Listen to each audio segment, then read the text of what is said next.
شرط یہ ہے کہ طہارت، یعنی کہ نمازی پر واجب ہے کہ وہ پہلے احداث اور انجاس سے پاکیزگی حاصل کرے۔ اسی دلیل کی وجہ سے جو ہم پہلے بیان کر چکے ہیں، اور قرآن مجید میں اللہ رب العالمین کا طہارت کے حوالے سے فرمان ہے وَثِيَابَكَ فَطَہِّرْ، اور اپنے کپڑوں کو پاک رکھیے۔ تو دوسرا فرمان جو دوسری دلیل نماز کی پہلی شرط طہارت کے حوالے سے ملتی ہے، وہ یہ ہے کہ اللہ رب العالمین کا فرمان ہے وَإِن كُنتُمْ جُنُبًا فَطَّهَّرُوا، اگر تم جنبی ہو تو طہارت حاصل کرو۔ اور پھر ستر کے حوالے سے، یعنی وہ اعضاء جن کا چھپانا ہر حالت میں ضروری ہے، صرف نماز میں نہیں، اور یہ نماز کی دوسری شرط ہے۔ اس حوالے سے اللہ رب العالمین کا فرمان ہے کہ وہ اپنے، یعنی کہ مسئلہ یہ ہے کہ وہ اپنے بدن کے ان حصوں کو ڈھانپے جن کو ڈھانپنا ضروری ہے۔ اللہ رب العالمین کا فرمان ہے خُذُوا زِینَتَکُمْ عِندَ کُلِّ مَسْجِدٍ، یعنی ہر نماز کے وقت وہ لے لو جو تمہارے ان اعضاء کو ڈھانپ دے۔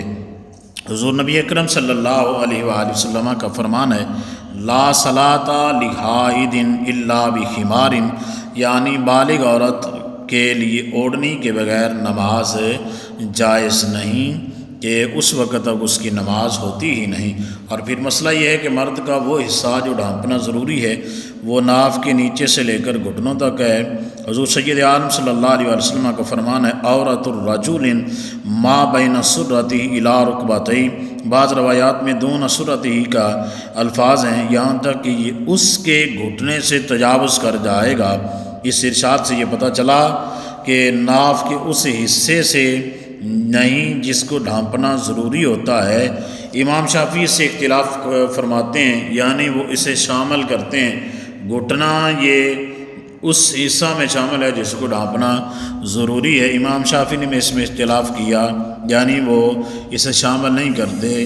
ہم الہ کے کلمہ کو ما پر محمول کرتے ہیں، یہ حتیٰ کہ کلمہ پر عمل کرنے اور سرور دو عالم صلی اللہ علیہ وسلم کے فرمان اور رکبتہ من العورت، گھٹنا اس میں ہے، میں سے ہے، گھٹنا اس میں سے ہے جس کا ڈھانپنا ضروری ہے، پر عمل کرنے کی وجہ سے ہے۔ آزاد عورت کا پورا بدن سوائے چہرے اور اس کے ہتھیلیوں کے ان کے اعضاء میں سے ہے جن کا ڈھانپنا ضروری ہے۔